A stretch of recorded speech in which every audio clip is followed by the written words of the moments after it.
Hi, Whiskey Jason here. Whiskey from the viewpoint of an American in Germany, and today I have the second video from George T. Stagg.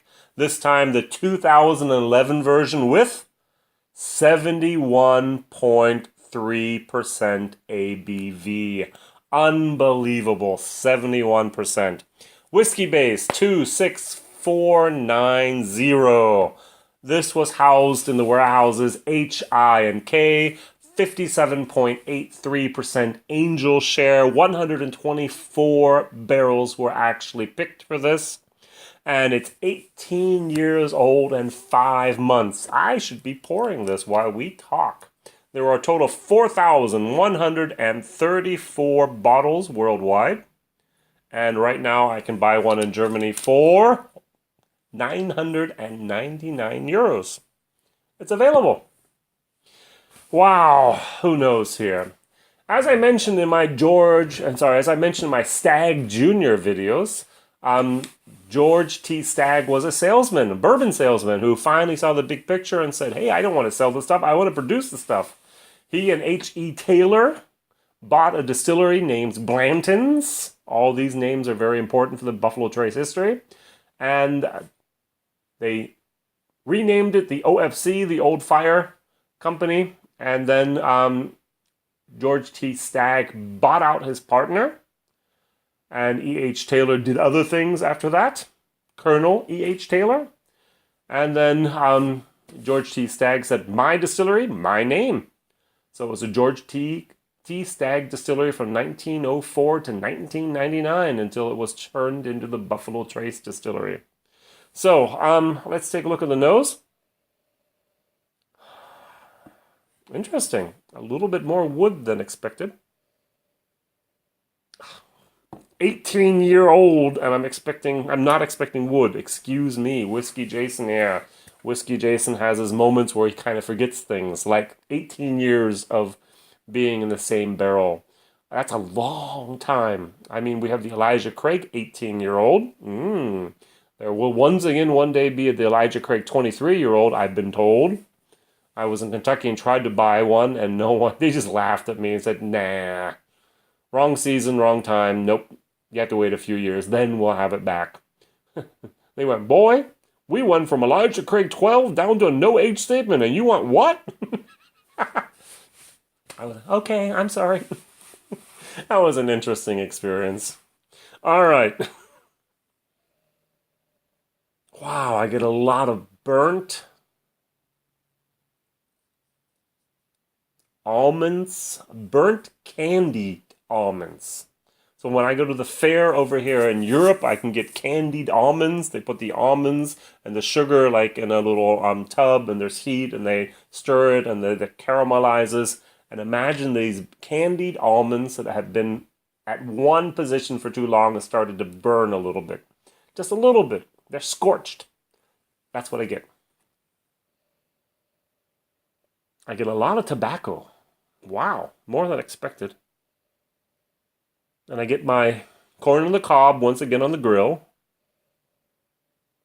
I'm getting a little bit now of my pine tree again.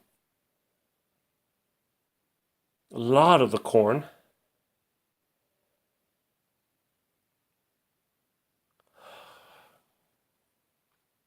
I don't get any leather. No leather at all.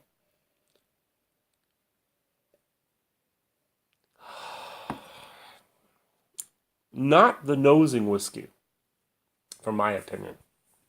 I've mentioned this before. I've had a Glenfarclas, 40 years old. That's something I could just sniff for like 12 hours and just nip on it every once in a while and just go, ah. And then have the next half an hour just go, ah. That was so good. This is not in the same league, unfortunately, even though it's much, much, much more expensive. The Glenfarclas is also $600 to $800, so. No, I'm not sure. Let's see what this has in store for me now. Foresty, a little bit of citrus even. I'm going to put that in as a very intense orange peel. So we just squirted that in the air and a little bit of that. So 71.3 ABV. I'm going to nip it. I'm going to put some water in it.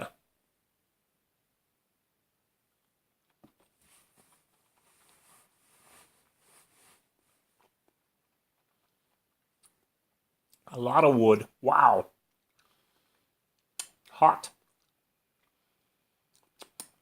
Very hot.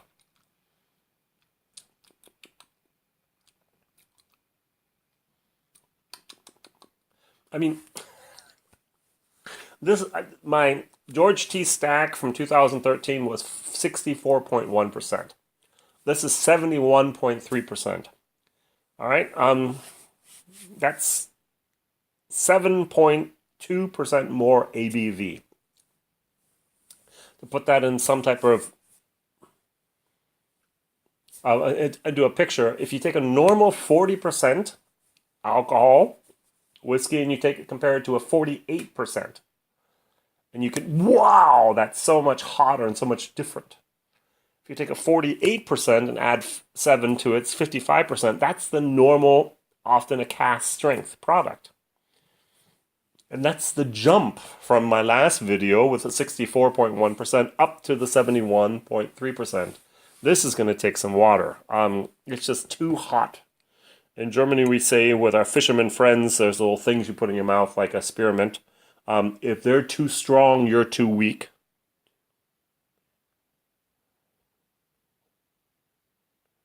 And this is definitely the case. I'm not strong enough for this. This overpowers my taste buds. So, ooh, we're getting somewhere. This is actually nice now.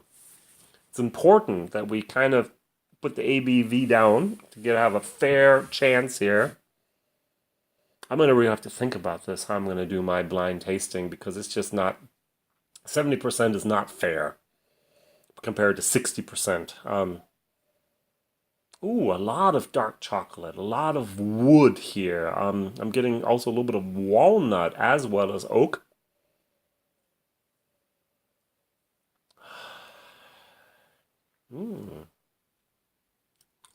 Clover again. That's what it was. Some spices, a little bit of cinnamon, a little bit of nutmeg. It's still a little bit hot. Let's try it.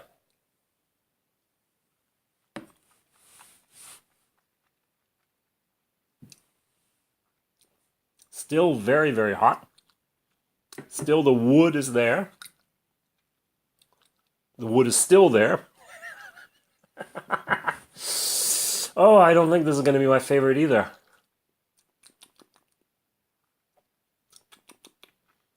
I get some corn. I get some wood.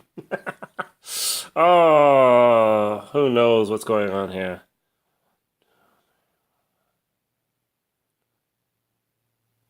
All right.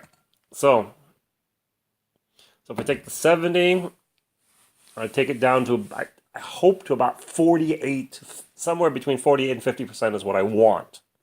So I'm starting to get like an Elijah Craig 12-year-old. And the 12-year-old has a lot of wood and it's got a lot of flavor. It's got some butterscotch in there. Got a little bit of toffee. I'm actually, because there's a little bit of a,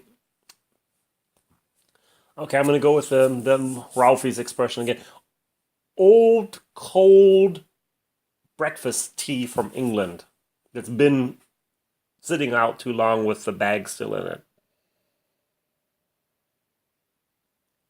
But then there's a little bit of a nice spiciness that comes in, just a little bit. I'm going to have to try this once. I'm going to put some more water in it again. I'm sorry.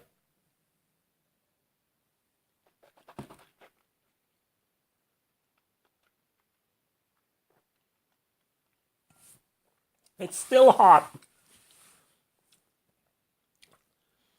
Was no way anywhere near 48%. Oh, that was still somewhere around 55 to 56. Wow. That's amazing. So if you dilute 71% and you add exactly the same amount of water, you're around 36%. So you have to actually have half and half almost to get it down to where you need it to be. Ah, terrible, terrible, terrible. I still didn't like it. It was still too woody. It's wood, old, old. It's I've heard this a lot. It's this furniture polish. It's a little bit of sawdust. I'm getting some teak even now. Okay, the nose is better. It's a little bit, I'm going to have to take a glass of water. 1 second.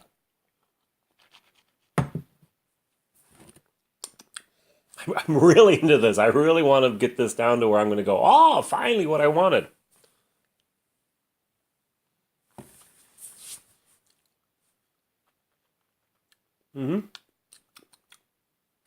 I got it down to about 40%.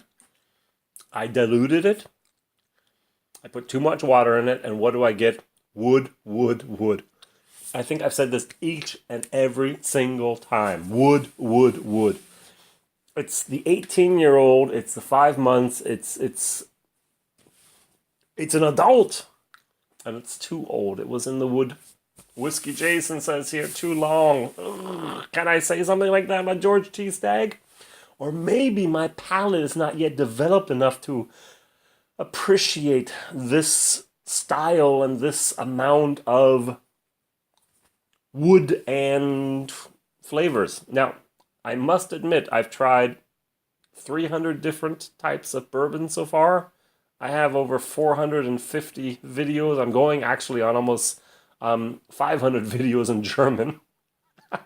I'd say I've tried about 250 different types of bourbon. I've had things you've never heard of before that I'm not even going to be able to put on this channel because I've already emptied the samples. It's just amazing the variety out there. And I've tried my share. This is really not something I like. So sorry. I'm going to give it I gave it yesterday a B, so I'm going to have to give this a B minus. Ooh. I'm gonna fail. It's an F for the price. 1,000 euros for something I don't really like. Maybe it's me. Maybe it's the juice. I don't know. But if you like to have, imagine you took that popsicle stick and you chewed on it for about 2 extra minutes. That's the type of wood we're getting here. Not mine. Not something I like. All right, WhiskyJason here. Whiskey from the viewpoint of a crazy American in Germany. I hope you liked it. If not, write in my commentaries why not. And please tell me your opinion of George T. Stagg. Is it just a advertising type of trick? Scarcity to make us want something we can't have and willing to then buy the Stagg Jr. instead? Or what's your opinion? All right, thank you very much for watching. Subscribe. Hey, that'd be nice. Thumbs up if you'd like, and tell other people about this interesting guy over here in Europe tasting rare and exotic whiskeys. See you soon. Monday, Wednesdays, and Fridays are the days I release my videos. Bye.